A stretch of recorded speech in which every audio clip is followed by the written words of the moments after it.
Oh yeah. What's good, y'all? Thank you, Comrade Paul. Like power. My name is Manasseh. Y'all can call me Nas.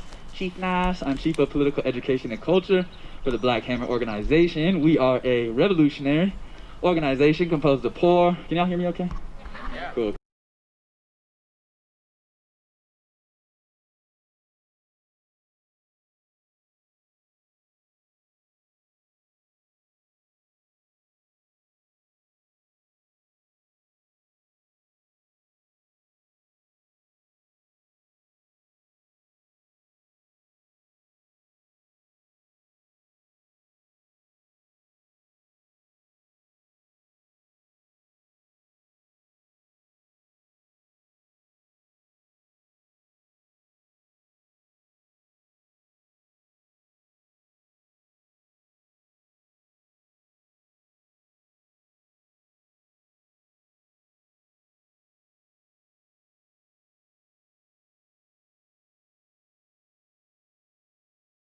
We got chapters in Nigeria, we got chapters in Puerto Rico. I'm trying to set up a chapter in Namibia with some comrades there. So we be growing.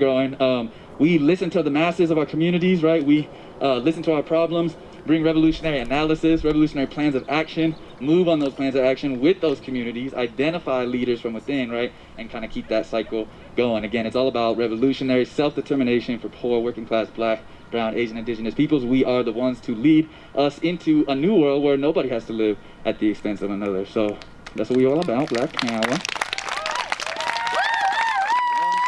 And I just wanted to open up before we start at the teaching. If any like general questions, we've done our land acknowledgement. I'm doing the intro right now. 1 through 5 is our, or rather 1 through 3 is the first part of the teaching. We'll open it up for a Q&A, and then Comrade Jalen will finish us off. But if there are any broad questions, general questions before we start, don't be shy. Go for it. Let's go. This is Cash App. Thank you. This is Cash App. Yeah. Yeah, we don't have a Venmo, unfortunately. Cool. Good question. All right, let's start it off, y'all. Let's start it off. Like, all right, here's Chief Carlos, Chief of the Colorado chapter. Black collar, yeah. So as Chief Nas just alluded to, I am the chief of the Colorado chapter of Black Hammer. Whew. Yeah, it's a lot. It's a great honor, honestly, to lead this great group of comrades, and we're growing. I couldn't ask for a better group of comrades, honestly. We are building here.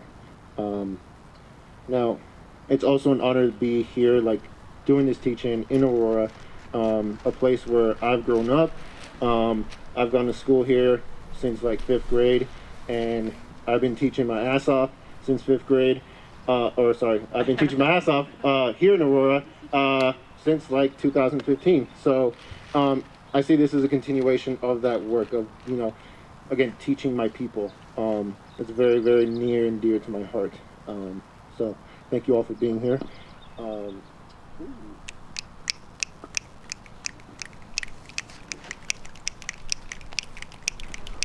love it. All right. So as some of you can see on the board, so I'm going to be really talking about like why we at Black Hammer really center the colonial question.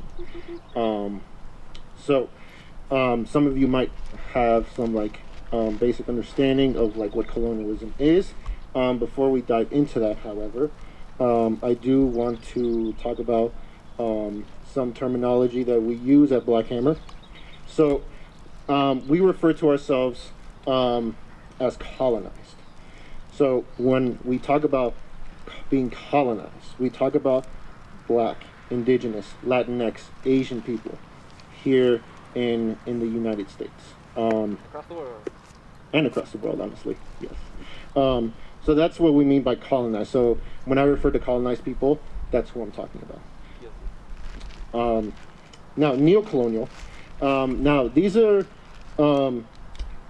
individuals, institutions, or actual like neocolonial states that work on behalf of white power. So a good example is what's his name? Michael Hancock. Neo-colonial. Michael Hancock does not work for black, brown, indigenous people. He works to build white power. Period. A lot of y'all already know that. Sorry, this thing keeps like locking on me. And then when I talk about the proletariat, really I'm talking about the class that owns nothing. And really, as colonized people, we have Black Hammer as colonized people, we are that proletariat, that class that owns nothing. This is due to the bourgeoisie, the class that owns everything. They, the bourgeoisie, dispossess us colonized folk of our land, our lives, our labor, and our resources. And so I'm going to get into that, really exactly how that happens and how that affects us here, really camping out for the folks who are in prison right across the street.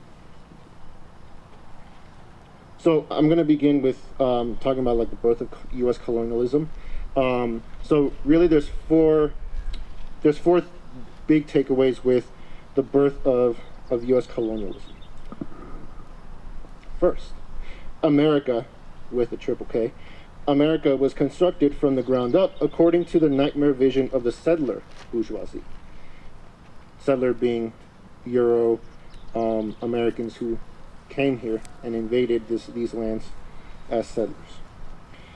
America began its national life as an oppressor nation, as a colonizer of oppressed peoples. All classes and strata of Euro-Americans are bourgeoisified with a preoccupation for petty settler privileges and property ownership. Now this one is pretty key. I'm going to talk about that a little bit more in detail. And the fourth thing about the birth of U.S. colonialism is that America must exist parasitically on the colonial proletariat. That is the relationship that we have had for hundreds of years. Euro-American and the colonized. We are colonized. We have everything stripped of us. So that leads me to talk about exactly how this looting, as we say in Black Hammer, how are we as colonized looted?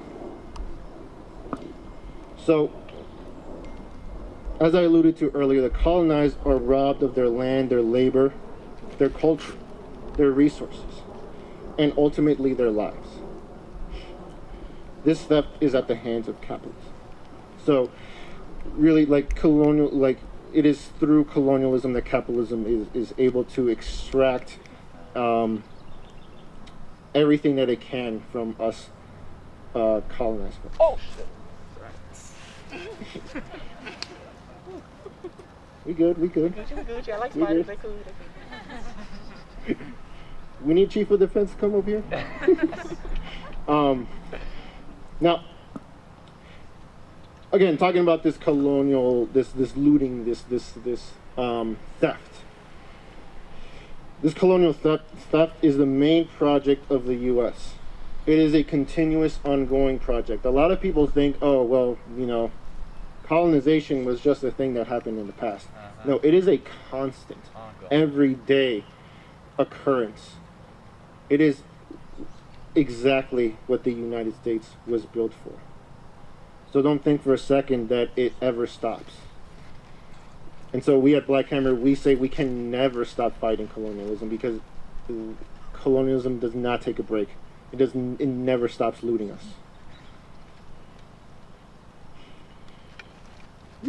Now, the reason why this is an ongoing project, why colonialism never stops, is because the so-called white working class has been instrumental in carrying this out. Now, this is a very, very tough thing for people to really acknowledge. But diving into the history of so-called white working class people, these settlers, they are very instrumental in carrying this out because they have material interest as Euro-Americans, as settlers, to to really aggressively pursue these petty bourgeois privileges, these privileges that the U.S. gives these Euro Americans, and that comes at the expense of colonized people. So, any gains made by the U.S., any progress, any so-called progress for white working class people has always come at the expense of us colonized people, whether here at home or abroad. Free healthcare, free college, on the backs of who? Yep, on the backs of who? And I always talk about like I always talk about Bernie's health, like his Medicare for all, which is great. Like, we should have free healthcare, but at the expense of who? Who's going to be making all these materials for these hospitals that are going to be blown up with Medicare for all? Who's going to be making everything that will be required for Medicare for all to be successful in this settler state? It's going to come from the backs of us colonized folks, because we're out in places you don't see in other colonized nations, being exploited, being looted of our labor, and all of it comes back here. Now, last thing I'll close with how we're looted is that it's important to note, and this is coming from a history teacher, it's important to note that historically settlers, and like white working class settlers, have usually been much more aggressive than their colonial governments in looting the colonized. In some instances, colonial governments have been, oh, well, we don't want to loot the colonized as aggressively, but these so-called working class settlers have advanced this theft, especially of land. One example that I have here is when we talk about not Thomas Jefferson. That dude's trash. But another really trash president, Andrew Jackson. So one of the things that actually catapulted Andrew Jackson towards the presidency wasn't so much that he was this great leader or whatever. It was because the settler masses voted him in. The settler masses wanted the government to continue this theft of land, this colonial project. And so this quote from this book is called Settlers by Jay Sakai. I recommend everyone needs to read Settlers. Everyone needs to read Settlers. Everyone, white, colonized, everyone should read Settlers. Far from joining the democratic struggles around the rights of the oppressed, the white workers were firmly committed to crushing them. Even as they were gradually being pressed downward by the emerging juggernaut of industrial capitalism, those Euro-American workers saw their hope for salvation in non-proletarian special privileges and a desperate clinging to petite bourgeois status. They clinged to this idea that, hey, every white person here can have a farm, at the expense of the indigenous, at the expense of the colonized. They were willing to throw the colonized under every bus, just so they can own some land. And he knew Andrew Jackson was the guy to push. So that's what I mean by these settler masses historically have always pushed harder, as hard as they can, to keep these petty settler privileges. Even when they're not pulling the strings, they're still doing the whipping, which is why we refer to them as the white whipping class. Exactly. I don't know if other people heard me. No, yeah, well, we refer to the white working class as the white whipping class, because, yeah, basically. Another example, it's not as much detail, but later on in the 1800s, white unions joined with the bourgeoisie to dispossess Chinese workers of their labor in the late 1800s. So you had these so-called progressive, white labor unions really committing to this settler project, as opposed to uniting with their fellow workers, these Chinese workers who came and built the West in the late 1800s. They united with the bourgeoisie to continue this settler project. And so that's one of the many reasons why we really center this colonial question when we talk about liberation. It really centers this relationship between the colonized and the colonizers. And so that gives us an idea of how we should fight for our liberation as colonized folk. And so I'll end with talking about the historical incarceration and looting of undocumented folks. So, what? I said undocumented, on indigenous fucking land. I know, like, they're not even undocumented, like the so-called undocumented, like this, their fucking land. Like, ain't no they don't need documents to be here. They don't need no white settler permission to be here. Let's just get that out of the way. Like, they have been here for thousands of years, and they are my ancestors. There's something I skipped over is I represent the colonized nation and the lands of so-called Mexico. And so when I think about undocumented folks, so-called undocumented folks, the first thing that comes to mind are my parents, because they were undocumented when they came here in the 80s. They very well could have been locked up. And that, I still remember growing up, having to think about that every day.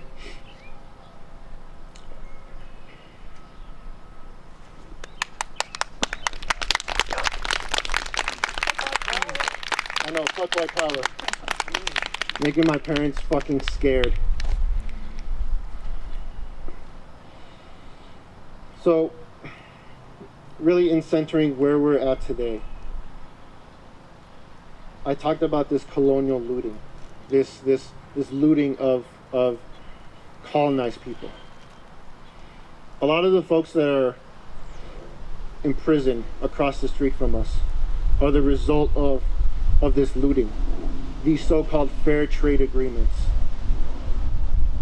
this free access of white power to loot from Central American countries. A lot of Central American governments don't even have ownership of their own land and resources. The people there don't have ownership over their land and resources.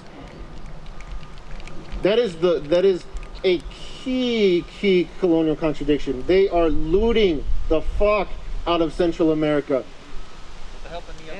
Yep, with the help of neo-colonial sellouts. Because we got neo-colonial sellouts in Central America as well. In South America. They in South America. We got neo-colonial sellouts all over the world who sell out our lives, our land, our resources to white power. And what you see is folks fleeing white power, and they're looting. And they end up here. They end up back here. And then they're put across the street to be further looted, because we know that every colonized person that's locked up across the street means hundreds, thousands, millions, billions of dollars in the hands of this white power settler government. And these white power settler companies, institutions, they profit off of this looting. So there's two kinds of profiting and looting from colonized people that happens here. First, in these colonized countries. And then they flee and they come here and they're further looted. And so I want to end with the name of the group that we're here with, Abolish ICE. I love you all.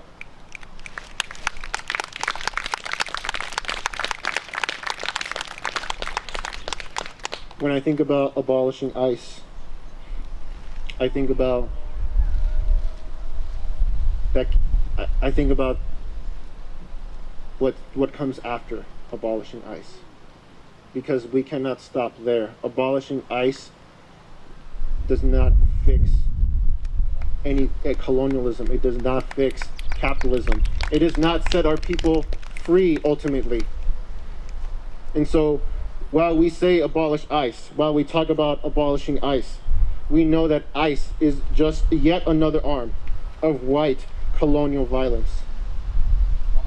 It's just one arm. And this beast, this colonial beast that has thousands of arms, that loots colonized people. So we can't get rid of one arm. Abolishing ICE is not enough. And I'm sure some of y'all know that. But if you didn't, now you know. That's why we center the colonial question. We must overthrow white power's grip on those that have been dispossessed of their own self-determination. And that is what we do here at Black Hammer. Thank you so much.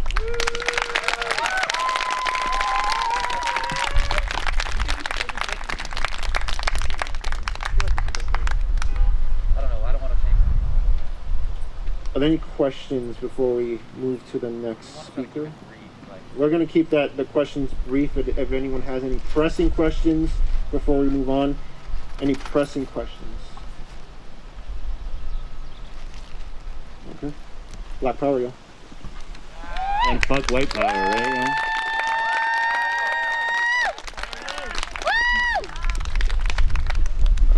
I really appreciate that reflection, that really deeply, deeply personal reflection from Comrade Carlos, because that fear, that panic, that shit is widespread, right?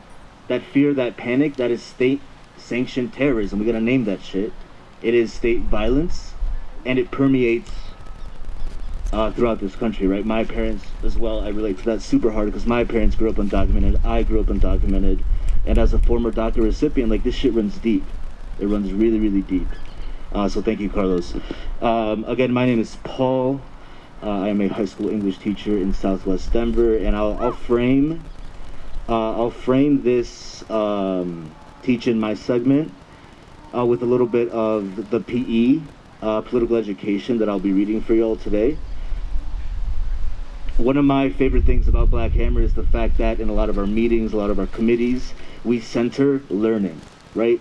We center having grace with comrades, to meeting them where they're at, and being able to really unpack what can be dense analysis, what can be political education, what can be heavy text, right? And as a lifelong learner, I think that's super important, right? To be able to engage willingly with concepts that really help define this idea of white power being for none of us. And if that's the case, then Black power is for all of us. Black power. This political education is an excerpt from Stokely Carmichael, later known as Kwame Ture, and it's a speech addressing the Black Panther Party. Here we go. Now then, some people may not understand Brother Rap when he talked about whom we ally with.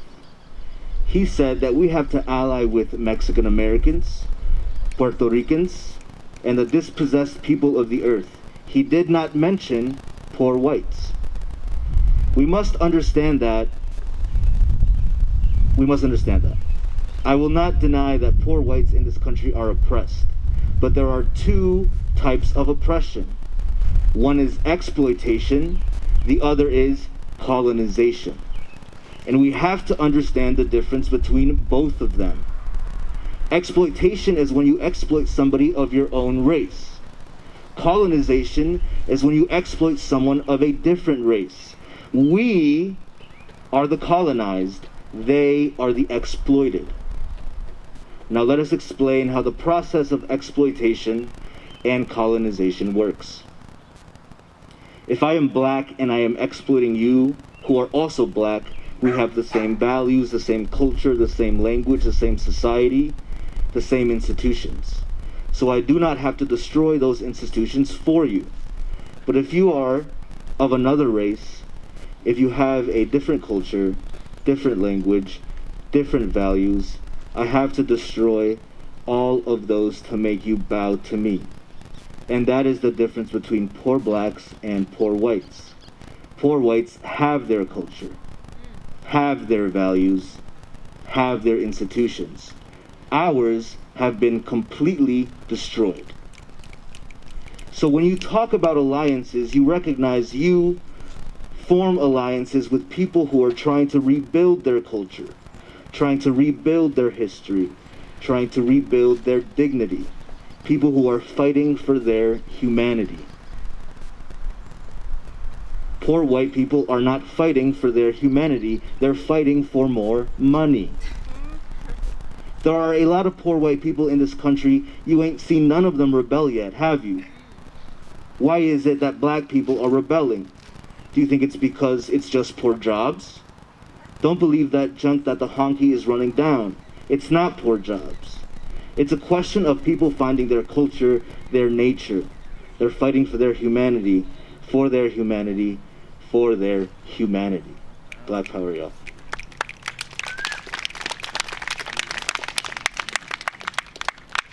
My segment is on black and brown unity, and I'll speak a little bit to how we as an organization and Black Hammer define self-determination and radical self-confidence, radical revolutionary self-confidence.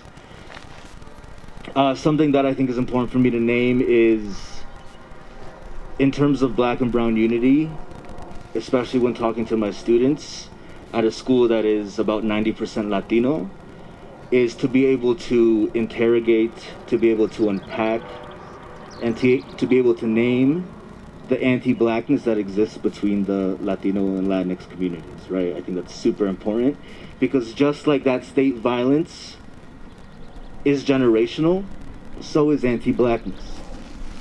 So is racism, so is all these biases and prejudices that we have, right? So, to be able to contextualize black and brown unity, it starts, for me, in the classroom, right? To be able to unpack that with students, to be able to say, we need to do identity work, because before we know our struggle, we will not be able to identify and understand another person's struggle, period. Period. Let me stick to these notes, though, and not go off tangents like I'm in my classroom. All right. I also wanted to briefly... back up. All right. I also wanted to briefly talk about... Oh, here we go. Right here. Okay. People often talk about meeting people where they are at. It's an important concept. But what they really mean is meeting white people where they are at. Getting white people where they need to be, as if white people getting it is the cornerstone of our liberation, of world liberation. That, I'll name it, is some white savior bullshit. Of course we have to meet people where they are at. But who are we focusing on? Black people need to meet Asian people where they're at with their bullshit anti-blackness. Black people need to meet Asian people where they are at with their bullshit stereotypes, fetishes. Indigenous people gotta meet black and Asian people where they're at with their bullshit erasure of indigenous issues. And where does indigenous erasure, racist Asian stereotypes, and anti-blackness come from? White power.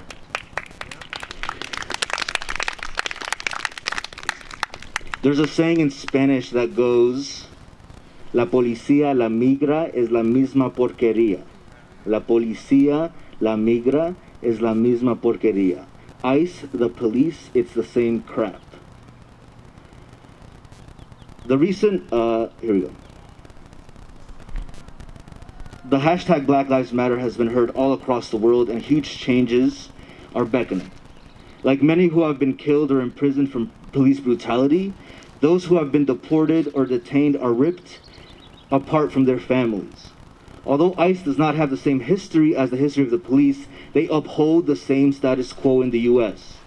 BIPOC, Black, Indigenous people of color, have been subjugated to centuries of racism and scapegoating for society's problems. The undocumented community, the so-called undocumented community, knows this struggle too. Fear of police is much like fear of deportation, the possibility of death and inhumane treatment. Black and brown unity is vital in the moment because we are subjected to different tentacles of the same system: white power, state, colonialism, capitalism. The same institution that profits off our incarceration and fear, the same institution that rips families apart, and the same institution that needs to be abolished. Immigration is not a Latino issue. There are black immigrants, there are Afro-Latinos who are incarcerated and detained. I've been hearing this notion of, within the Latinx community of, well, where's the support for the children's in cages, right? And it's out there. We remember the Statue of Liberty incident when the comrade went up there, a black woman went up there in solidarity for children's being locked up in cages, right? This is an unprecedented, multiracial, intergenerational uprising for black lives. We're all in. And as a collective seeking communal liberation for BIPOC, we do this with actively and intentionally building black power, the antithesis of white power.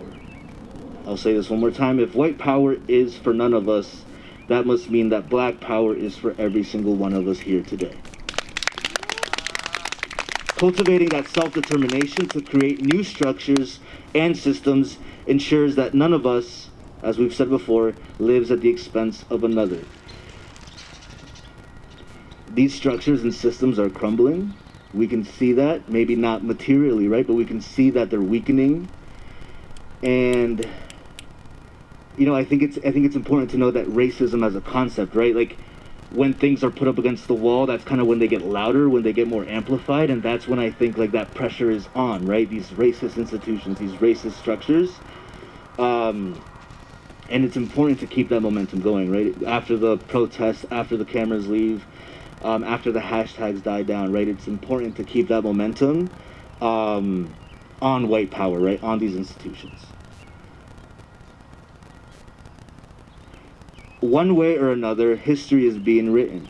This either marks the beginning of a truly multiracial socialist revampment of the current system committed to the well-being of all the people who live here, or the moment that those committed to a white America further clamp down on total power. We have to win, and we do this by building self-determination for our people, for growing that revolutionary self-confidence that you, all of y'all, we are the ones to lead our communities to keep us safe, keep us healed, keep us educated, keep us fed, keep us protected, empowered, not just surviving, but thriving, right? That's what the thing is, right? We're trying to thrive, not only survive here in this white settler colonial state. I'm gonna do this. All right, so I think as a teacher, right, I think in terms of self-determination, what's important, and I'll give like one example, this is how I'll close, is self-determination in terms of being self-sufficient as a colonized working class. The example that I'll give is Iran. So, Iran had a bunch of sanctions by the US government where they were barred from receiving COVID testing. What it looks like on a national scale for self-determination for the people of Iran is to cultivate their own COVID testing, right? To be able to have that self-determination within that country, to be able to build up that power, that genius, that collective genius from the colonized working class to build up their own testing, which they did and were successful, right? So one example of what self-determination can look like when power is in the hands of the people, of the masses, of those that can support that effort.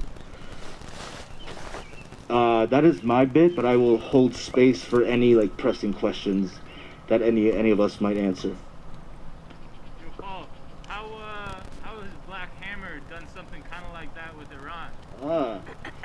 Very good point. Very good question, Daniel.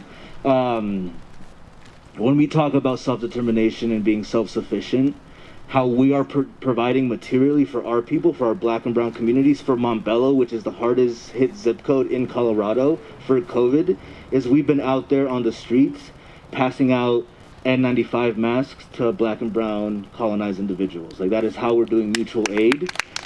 Thank you. And right, hopefully when things start to ease up in terms of COVID, we, and nationally and internationally, we also do clothing drives, food drives, being able to provide materially for our people, but not just in terms of like donation or handouts, right? But being able to say like, hey, we are Black Hammer, we are gonna be here to provide for you, and let us also talk to you about like political education, getting involved. How can you be your own leader, regardless of what society has told you that you are not one, right? Or leadership looks like this, or being successful means you have to dress like this. No, at Black Hammer, anyone can be a leader, anyone can be a revolutionary. And that is how all colonized people can join us and become revolutionaries and be leaders within our org. Any other pressing questions, y'all, before I hand it out to Chief Nas? Well, I have a question. Yes. When you say you, who are you referring to? When I say you, I am referring to the colonized proletariat, the colonized working class, because that is who we recruit. We are a BIPOC organization built with and for our colonized communities. So great clarification there, Max. Thank you. All right, Black Power, y'all. That's it for me. Now, here's Max.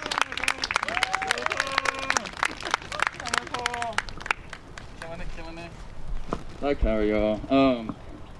Kind of off the cuff, yeah. One thing, like, I've been following Black Hammer since, we started in January, but I've been following Black Hammer, yeah, since probably June of 2019, and it started in the south of the U.S. and watching it kind of grow, especially when COVID hit, and watching Chief Danielle is their name, for our disaster relief committee come through and really, build this program for distributing PPE, and watching our chief of West, show up, and immediately, as stuff started to grow here in the West, and I would go, before there was an explicit Colorado chapter, I would go to the California chapter meetings, and, their POAs were always focused on indigenous, undocumented, this and that, and to see, a dope revolutionary Black woman who's the, head of the Western region, be leading, building Black Hammer in here, to see that it was so clearly, characteristic of, indigenous people are everywhere, don't get me wrong, but to see it so very clearly, build that Black and brown unity was really beautiful, and making links with the Navajo Nation, all sorts of beautiful stuff. Anyway, I'm going off Black Power, y'all. My section is on reparations. I am Chief Nasty. I already introduced myself. I will go ahead and stick to the script. Similarly, I'll be going off the cuff in the class and every time. All right, y'all. Okay, yeah, I want to do a little thing, because everybody loves to do at these liberal-ass protests, standing on your knees, and I can't breathe, and hands up, don't shoot. So if you're white, again, let's go ahead and get on your knees and put your fists up, please. You'll repeat after me. I am on stolen land. I am on stolen land. I am on stolen land. Built by stolen people. Revolution is the only solution. I said revolution is the only solution. I am a revolutionary. The only illegal immigrant in the United States of America is white people. Is white people. I am not a leader of Black and brown people. I can be a leader for white people. I owe reparations. We owe reparations to Black and brown people. To Black and brown people. I can give my labor. I can give my time. I can transfer skills. I can cough up money for Black and brown people. Period. Period, Pooh. Black Power, y'all. All right, Black Power. Can I get a Black Power from everybody? Come on, Black Power from everybody. Oh yeah, there we go. So like was said, we are an organization building Black Power, and that just means self-determination for poor, working class, African, Asian, indigenous people. Ultimately, that means complete dictatorship over our land, lives, labor, and resources. It is the opposite of white power. And again, as we said, clearly, this ecocidal, death cult, white power system is ultimately for none of us. Like, literally none of us. Like, it's destroying the entire planet, right? Which means that black power is for all of us. And I want to be clear, too, when we say that, because we're not trying to be on some all lives matter type of shit. Like, black power is for colonized people, but white people can support black power. Period. Cool. We are trying to usher in a world where no one, right, and we really mean no one, has to live at the expense of another, right? The way that colonized people and white people enter into that new world is entirely different, right? There is a place for white people in that new world. We have an answer for y'all. It's not genocide, so take a deep breath and stop projecting, all right? Our answer is for white people is reparations, period, right? I love to say inflammatory shit like white lives don't matter, because they don't. Black lives matter. Brown lives matter. And when I say black and brown lives matter, I'm not screaming to white power to recognize my people's significance, to recognize our people's humanity. I'm simply affirming the concrete fact that black life, brown land, Asian, African, indigenous resources literally matter. They are the material foundation of white power. White society has not been plundered, but white society lives off of our plunder. So I say white lives don't matter. I got a white mama, I love her dearly, right? Okay? I say white lives don't matter, but white life is sustained materially by black life, brown life, black land, brown land, black resources, brown resources, and we need that shit back materially. We are committed to taking that shit back by any means necessary. Black power. That's the end of my presentation. You can pay reparations at BH Colorado to support, again, PPE distribution to a colonized hood near you. Black power, y'all.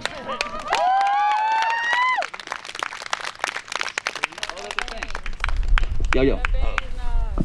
No, I got I have reparations to offer you guys, but I don't want to like be loud to where they can hear us. It's a really quiet conversation. Everything's recorded. I said I have reparations to offer y'all I'm in an organization, Farming Workers Initiative, Liberation and Defense. And I can help you guys get trained and armed. Oh, I got you, stuff like that. Okay, yeah. So we actually haven't so we take cash reparations for now. We haven't actually set up. I mean, I guess we could get a list. I don't know. We should plan for that though. We haven't set up like getting contacts for white folks who are trying to pay reparations. But we could talk after and we'll get in touch. Yeah, black power, brother. Cool. Yes, go ahead. Black power.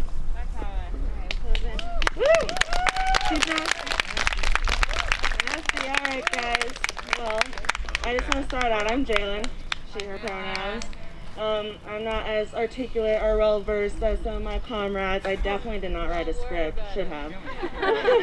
But I'm just going to close out first by saying thank you. Thank you for all being here, and thank you for giving us space to talk. Thank you for support, and thank you, Abolish. We're all here to support each other in unity. So let's just thank ourselves for that first. Thank you! Yeah, thanks. Yeah, thanks. And then, secondly, I just want to say for our black, brown, and colonized people out here today, I know you are tired. I'm tired. Frankly, I'm tired of being fucking tired. I am tired of our bodies. I'm tired of our people being incarcerated and being put in detention centers. I'm tired of us being killed in the streets by police. I'm tired. And by everything. The list can go on of how many times, things I'm tired about. And I know we're tired. It is exhausting. It is exhausting, the pressing issues of white supremacy and oppression. But we cannot let the exhaustion take us over and rally us down into submission. It's tempting. You cannot let us make us submit. We need to keep showing up for each other, keep coming out. We have to let our anger fuel past that. We need to start making change for us, by us. For my brown, black, colonized people, as I said, join us. If you have friends, if you have family, join us. We need to make revolutionary change so we don't have to be tired anymore. So we don't have to keep doing this anymore. We need substantial change. So I just want to say, don't let it wear us down. I'm tired too, girl. I'm tired. I'm tired. Secondly, for our white allies, as Nas said, one way to support us is through reparations. Another way to support us, though, is through education. I'm happy you could come and learn for us, but it is not always our job to educate you on what you've done. Go read on it and learn, because that's tiring too. It's not our job. And another thing is, you guys are out here, you are marching with us, you guys are meeting with colonized black and brown people and bodies all the time. We exist, and you know we exist. Black Hammer, tell them about us. Tell them to go to our Facebook page. Tell them to look us up, because, you know, prove your allyship. You're doing great. It's great you're here, but it's not enough. Prove your allies to us. Prove that you are dedicated to the dismantling of white supremacy, even if that means you yourself are not at the forefront. Prove it to us. So, that's all I'm going to say. Keep wrap up. Keep hope. Join us. Support us. And keep up the fight. Black power, y'all. Wow, what an excellent outro by Comrade Jalen. We do want to give space for the Q&A. We do want to center black and brown voices. You can, if you want, you can ask a question, but, you know, we're centering black and brown voices in terms of, you know, who wants to speak and all that good stuff. Questions. Please don't hesitate. Like, I mean, it was a whole presentation. If you got questions about, well, can you explain again what you mean by the proletariat, the colonized proletariat? What's neocolonialism? What's anything at all? Anything at all? No, we got a question over here. Oh, great, cool. If you're white passing, you are a brown person who's employing Black Hammer. Yeah, we don't play that race science shit, y'all, at all. No, our second point of unity is that all colonized proletariat are equal, regardless of sex, age, you know, gender, bi/multiraciality. Yeah, we don't play that white power shit. That's some, you know, pseudoscience. No. Yeah, black power, yeah. I'll take that one real quick. Welcome. You might be looking up here at me and be like, oh, he looks kind of white. Yeah, I am. I'm half, right? I got a white dad, and my mom is Japanese Peruvian, right? So there's all sorts of levels. We got to acknowledge our privileges, as I certainly do have many, but we are part of the struggle, right? We might have lived in two worlds. I myself went to a rich private high school at one point, and my uncle cleaned my friends' houses. You know, we understand some things, and we are part of this struggle, and we might be doing that in different ways, but we are certainly part, and Black Hammer welcomes our contributions. I represent my Japanese and Peruvian heritage. Thank you, Nats. I got Scottish blood up in me, but I do not represent Scottish nation. Yeah. Other questions? For people who don't understand, can you explain like petty bourgeois more? Because I Yeah. think I kind of lost a bit. Sure. Black power, cool. So the petty bourgeois are basically like pretending to / trying to be the bourgeoisie. Like, how do I put it? It's kind of like, yeah, Obama would be an example of like a petty, and that's, how do I put it? The petty bourgeois is that class that is, Like they're hoping Like, to, yeah. to break through into like the bourgeoisie. Remember, we talked about this last night. It was like, it was like midnight. You might have forgotten for real last night.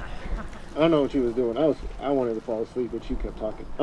Yeah. So the petty bourgeoisie, right?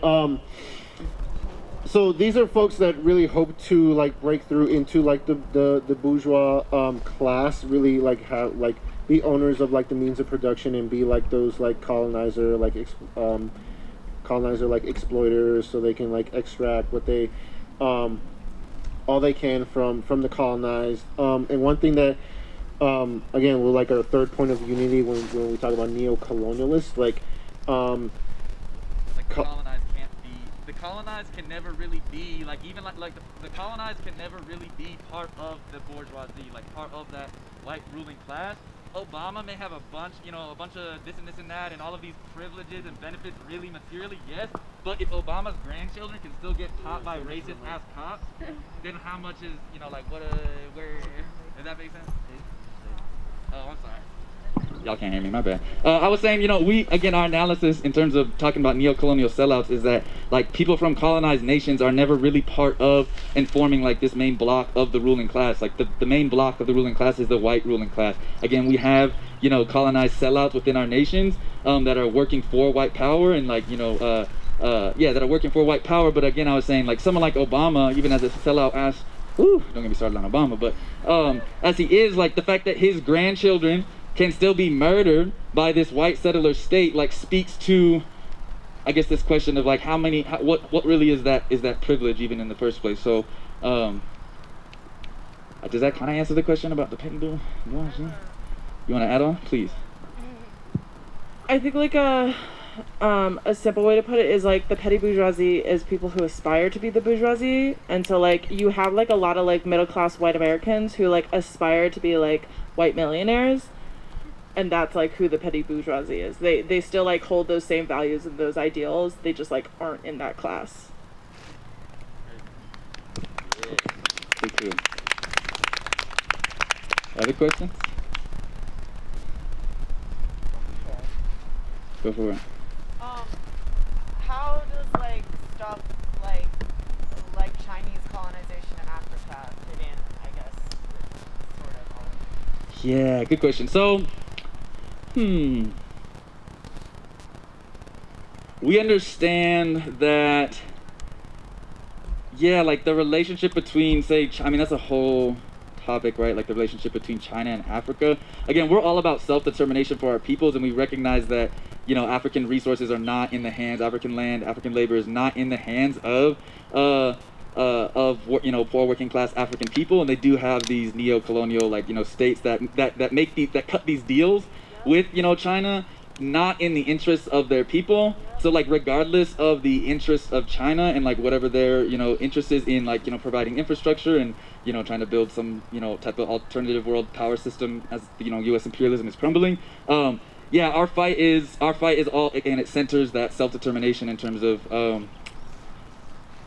that self-determination. We don't, how do I put it? We wouldn't, I don't think we wouldn't consider China itself a colonizer, like a colonizer of Africa. It's like, or how do I put it? But like you said, they struck that deal though, just like America has for gold and diamonds. Right. Period. So So like those, again, the sellouts within the African nations and China, like, are both. What was I gonna say? Shit. I'm totally blanking. Oh, right. Like, sorry. Take your time. Okay, right. Cool. Appreciate y'all. Where was I going? It is. Yeah, please go for it. Yeah, as someone who represents Chinese nations, Black Power. Hey, what's up? I'm Max. I represent Trinidad and China. And I think I think there are like two parts of this. Like, first, like, we have to address China as somebody who colonizes, but I think we have to also address the fact that China is also colonized. Why does China have to colonize, right? Right. And so, like, a lot of China's colonization is in competition with white colonization. And so that isn't to ever excuse the colonization that China has perpetuated, but is to understand that, like, the United States, white United States, has never been colonized. Like, that is not, like, Ireland is not colonized. There is no... And so China is different in that way, in that, yes, they have colonized, but they have also been colonized. And so they're still part of the struggle of being colonized. Okay. I think, that's great. I appreciate you. I was going to name, again, like, I wouldn't call, even though Obama is a neo-colonial sellout who works for white power, I don't call him a colonizer, even though he might be perpetuating colonization. And in the same way, the situation that China is in, it's anti-colonial revolution and trying to seek to build, anti-colonial socialism. Like, the only reason it's had to retreat and all of this bullshit is because of white power, capitalism, imperialism, and that is the core. We don't identify China as, like, being, or like the Chinese state as being a white power, or like being the core of that colonization. Does that make sense? Yeah. Okay, cool.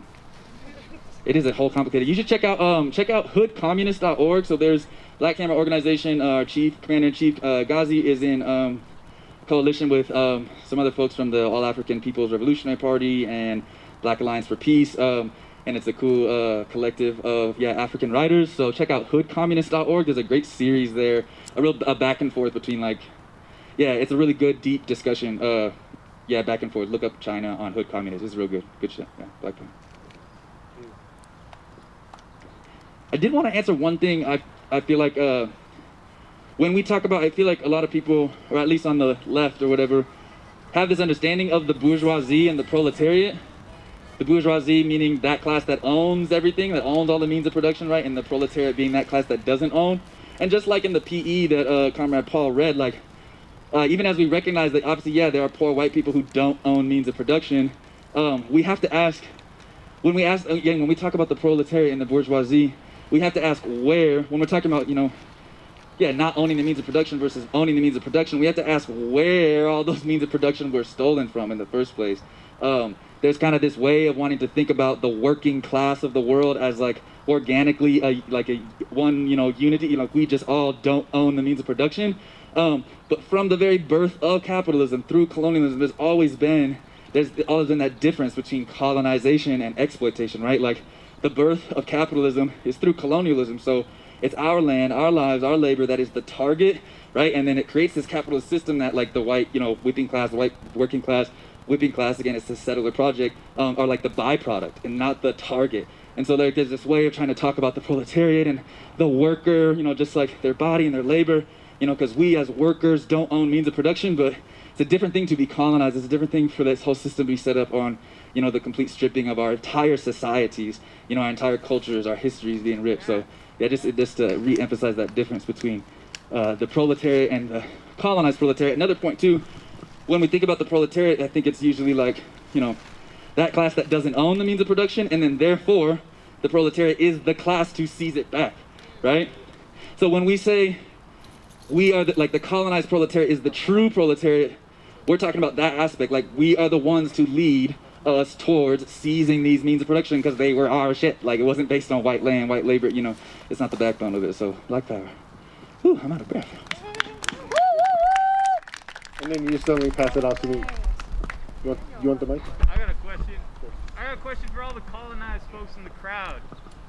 What do you see as the need right now, right? In these crazy times where people out in the streets and we protesting all the time, but what do you see as the need for what we need to do together going forward? Great question, because we are an organization that responds to the needs of the colonized. So, can you repeat the question? Yeah. So as colonized people here in the crowd, what do you see as the needs for y'all during these times, during these COVID, during these COVID times, this time of uprising and really centering everything that's going on to us, the ways in which we're exploited right now. What should we, as Black Hammer, be centering? Which should we be working on? We want to respond to your needs.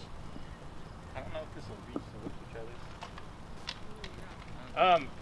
How do y'all feel about talking into this thing? Does this work? Yeah? Alright, so question? Oh, I was going to respond to that. Oh, yeah. Or, yeah. Can I film your response? Sure. Can everybody hear me? Alright, cool. So I think we need spaces where we can just be, to just exist and decompress, and spaces that colonizers don't try to enter. It would be nice to just be with my people who understand my struggles and not have people tell me how I should express my frustrations. So just spaces to exist. That would be nice.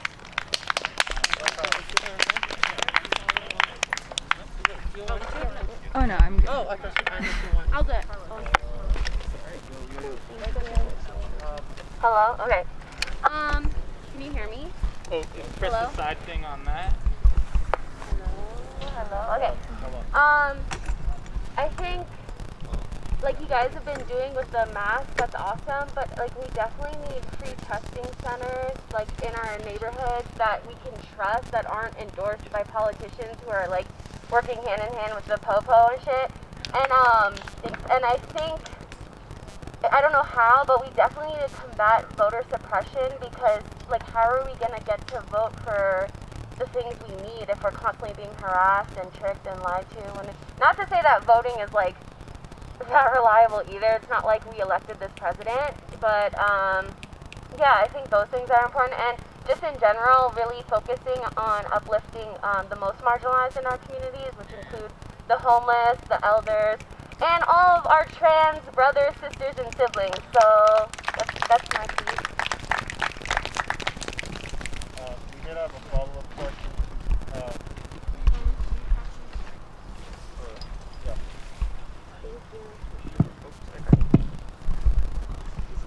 Hey, Kizzy, I have a follow-up question. So, what I heard was that you want a space, and so like, when I hear space, I think physical space, right? But as we are in COVID, and like as we aren't able to like gather, and like let's say if we like found like a physical space where we could all be, so what does that? And if you don't have an answer, no worries, putting you on the spot here. But what does that look like in a time of social distancing for you? It could look like this, you know? Just a space outside. Let's get some music going, because I think we heal through music. Some good food, good conversation. Like, the topics don't have to be centered around social justice because we're all tired. So just a space to relax, basically, you know? Like, let's go to a park. I like parks. I think a lot of people like parks.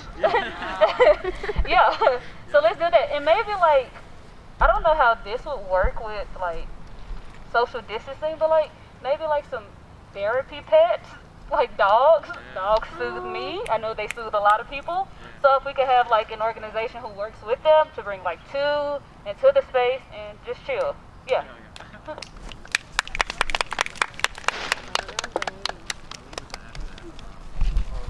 Any other colonized folks have any ideas?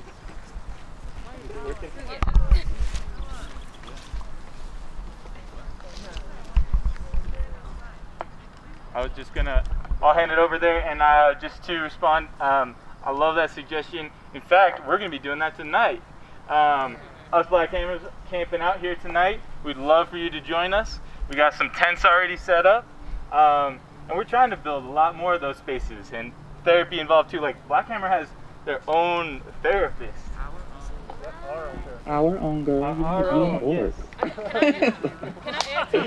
And I just want to add, like, that's literally what Black Hammer is all about. Again, like, this is probably the widest event we've been to, or like, you know, like the Black Hammer like does.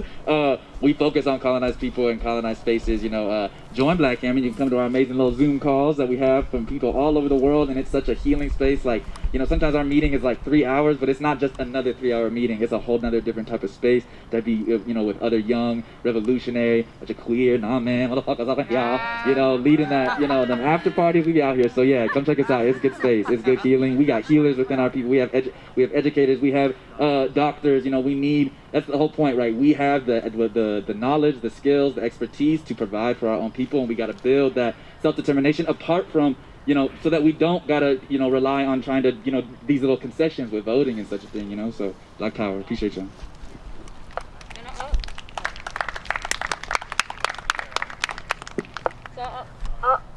Okay. So I also want to say that I've organized something with a close friend of mine. So we're doing self-care Sundays in parks. So yeah, if you are a POC, come out tomorrow, Washington Park at 12:30. We'll have pizza, and we're just gonna chill.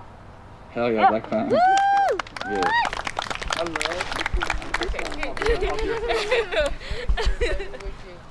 Where are you guys meeting in Washington? Let me get you the name of the lake. Hold on.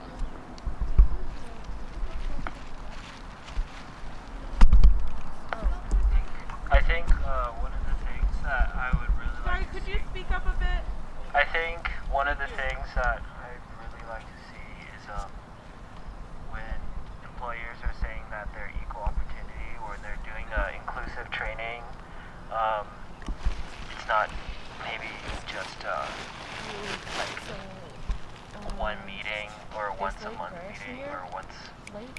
semester meeting, I think I would like to see it enacted more. And in workplaces, maybe not just institutions, but at places of work as well. Like I work as a cashier, and I get a lot of really angry people demanding their food all the time, and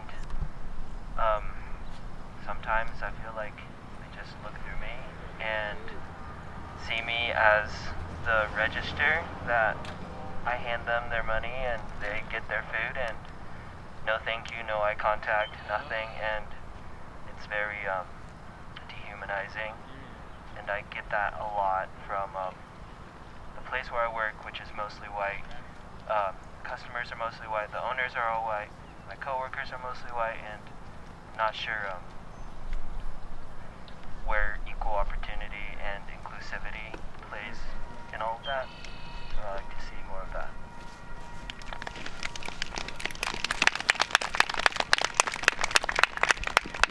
I want to respond to that real quick, because that's true, right? These and I think one thing that we're centering at Black Hammer is the drive to move past those vanity metrics that are DEI, right? Diversity, equity, inclusion. Like, we're trying to center decolonization and reparations and self-determination.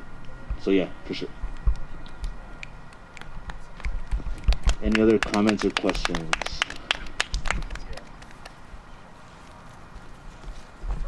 Hi, thank you all so much. Sorry, can you wait for the microphone?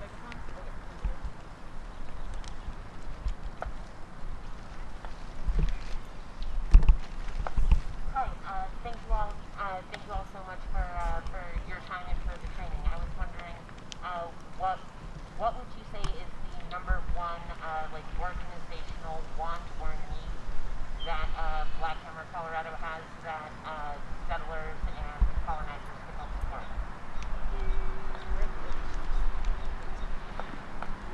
Fair enough. Reparations, period. And a reminder that reparations is money, but also a transfer of skills and labor so that we can build that self-determination for our people, Black Power.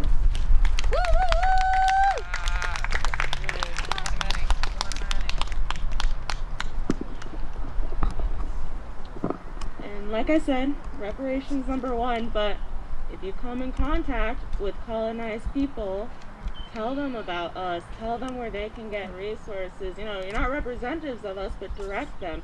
We're here too. Like, get our contact numbers so when you meet them, you can spread the word. Because, you know, but definitely reparations number one, but educating yourself and directing them to us. So. Thank you.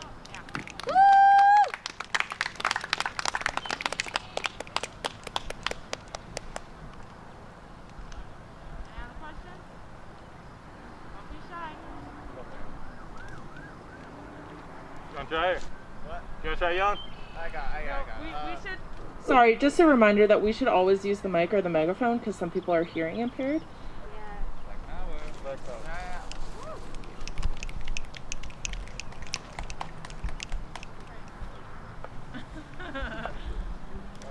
Question about education.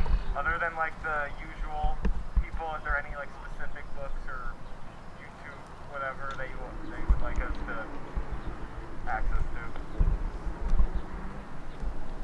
to? I think the one thing that I can bring up right now is those public meetings we have on Tuesdays. Yeah, our rally. So yeah, every Tuesday on the Black Hammer Facebook page, we stream what used to be our public meetings that are now public rallies to the public. So yeah, that's I think a good starting point. But I'll let anyone else talk to some of those resources too.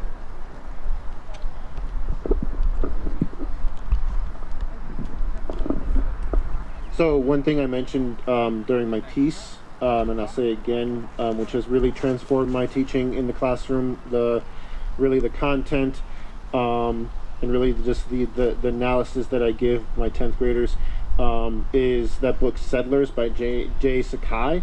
So that's Settlers, the Myth of the White Proletariat. So it really breaks down, again, that colonial question very, very well. I've used it for my students. They love it. that's the one I would definitely recommend. You can also go on our website, blackhammer.org, and we have like a newsletter. Like we have like articles that individuals from Black Hammer write, Black Hammer Times, the Ghazi Strip, and then we also have a podcast. It's a book club. It's a book club podcast type thing. It's called Book Trap, Revolutionary Book Trap, and it's on Spotify. Not a petty So it's not a bougie book yeah. club, it's a book trap.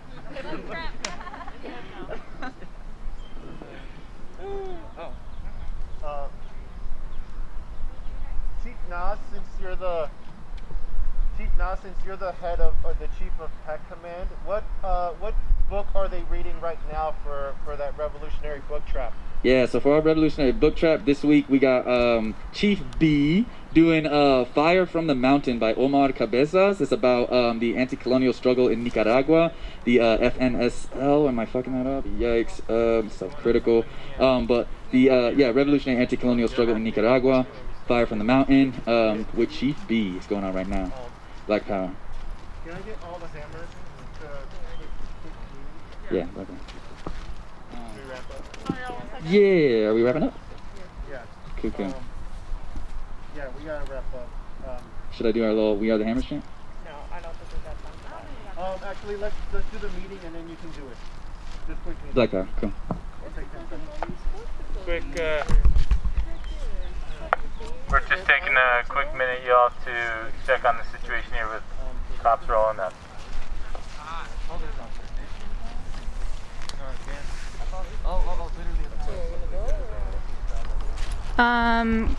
Cops are here for some reason.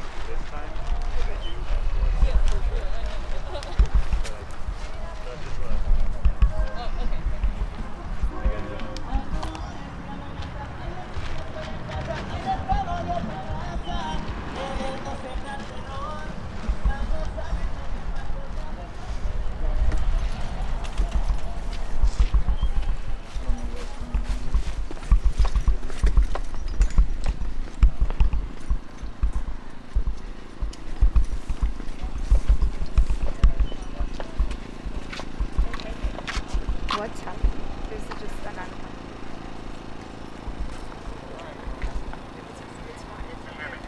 Let's all take it. Let's just chill out here, stay in this area for a moment, please, and we'll regroup in a sec. I guess the cops are here for a reason other than this, so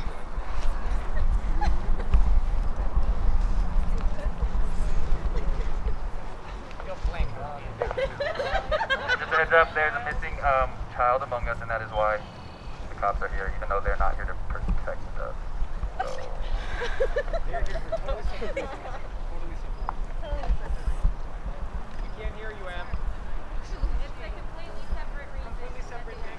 Yeah. Here for us.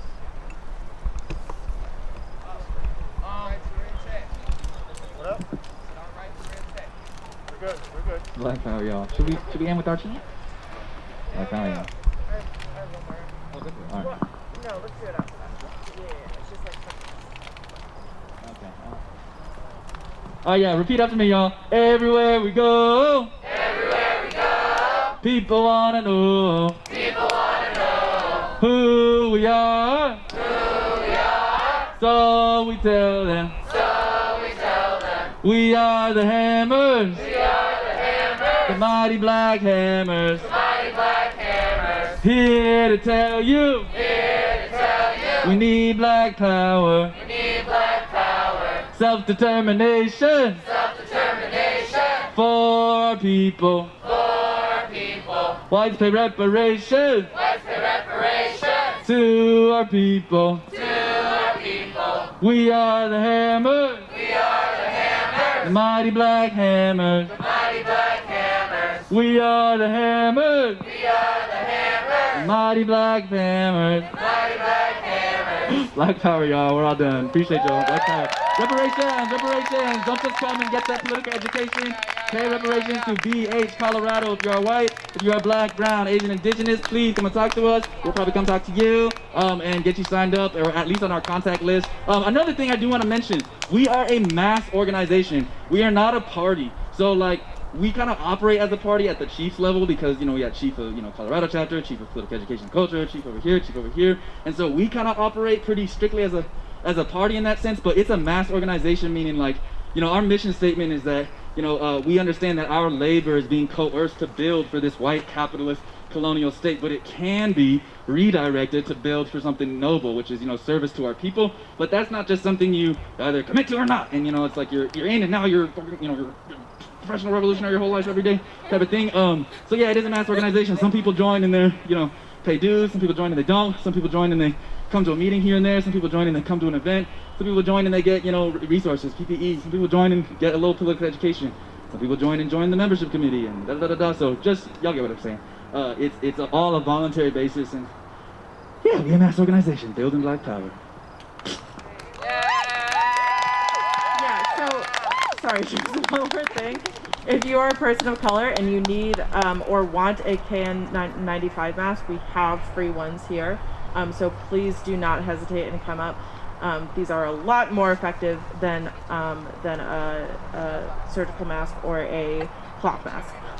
And first step of building Black power is staying alive. So please come and get a mask. If you are white and you have reparations that are not monetary, please come see me. If you have like a Skillshare or something like that, please come see me and I will get in contact with you. Thank you. The very last thing, I just want to shout out this bit.ly right here. Please share this around to any black and brown people you know. bit.ly/PPE for COC, Colorado Colonized. So PPE for COC, they can order masks. We got kid masks. I got like a bunch of kid masks coming on the way, KN95 masks, hand sanitizers, gloves, herbs and ginger and turmeric and all that good stuff, delivered by yours truly, us truly, Black Hammer Organization. Yeah, spread the word, Black power. Yeah, thank you.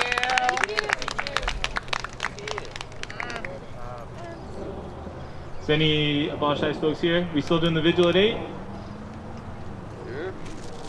I assume we're still doing a vigil at 8 p.m.? Awesome. All right, so that's going to be out in front of the Geo Detention Facility. Thank you all for coming. Abolish ICE, vigil, Geo Detention Facility, starting at 8 p.m. Hang on out. Thank you all.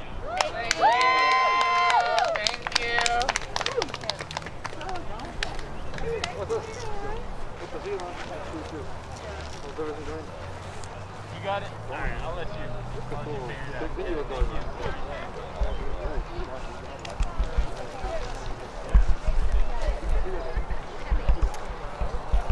Hey everyone, thanks for tuning in.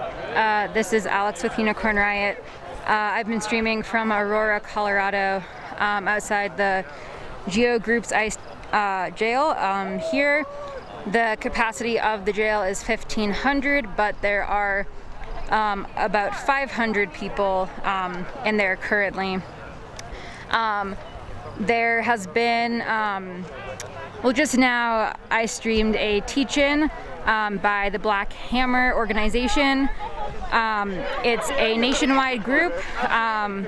This is the Denver, Colorado chapter. They spoke about colonization, reparations, what racial justice looks like for colonized people, and yeah, like a few of their members spoke and a lot was said. Reparations were asked from white folks, and the people of the Black Hammer were giving out free K95 masks to people of color, and their presentation highlighted a lot from neocolonialism and what exactly that is, and there's a lot of like history as well as connecting to the current state of things. and even during the COVID crisis, folks were talking about what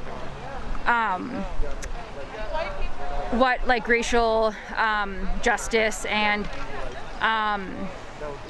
community between BIPOC folks looks like during this time of social distancing. And this teach-in happened at the encampment here outside of the ICE facility. This encampment has been ongoing for a little bit over 3 weeks now, and folks here have been demanding for everyone who is inside to be freed. And there are COVID-19 positive cases inside the facility. Reportedly, there are 11 detainees who have COVID. Folks at this camp believe that number might be higher than that. And this facility has had a lot of controversy around it, from paying detainees at most $1 a day to help upkeep and run and clean the facility.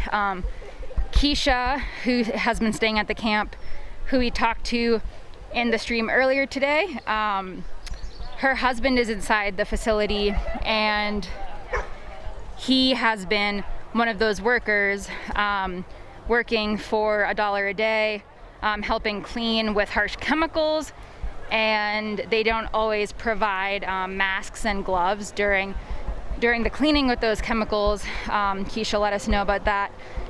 And also from inside, her husband has been telling her that guards will blow up the latex gloves meant to, prevent the spread of COVID. They blow those gloves up and then pop them like balloons. Keisha has actually heard those popping noises happen when on the phone with her husband. So yeah, we are here in Aurora outside the GEO Group's ICE jail, and we just heard a teach-in about reparations and racial justice and colonization here by the Black Hammer, which is a nationwide organization. And they did that teach-in here at the encampment. Thank you everyone for watching. If you want to learn more about this encampment and the controversial history of this center, you can go to unicornriot.ninja. We've written a bunch of articles about this center. And if you want to look at all of our extensive coverage of the George Floyd solidarity uprisings going around the country, specifically in Philadelphia, the Twin Cities, Minnesota, and in Denver, you can go to unicornriot.ninja. We have a Twitter, it's at @UR_ninja. We have Instagram, Facebook, Vimeo, YouTube, all of those things. So make sure to follow us on those platforms. And thank you so much for tuning in. I believe we're gonna be live in a little bit in the Twin Cities.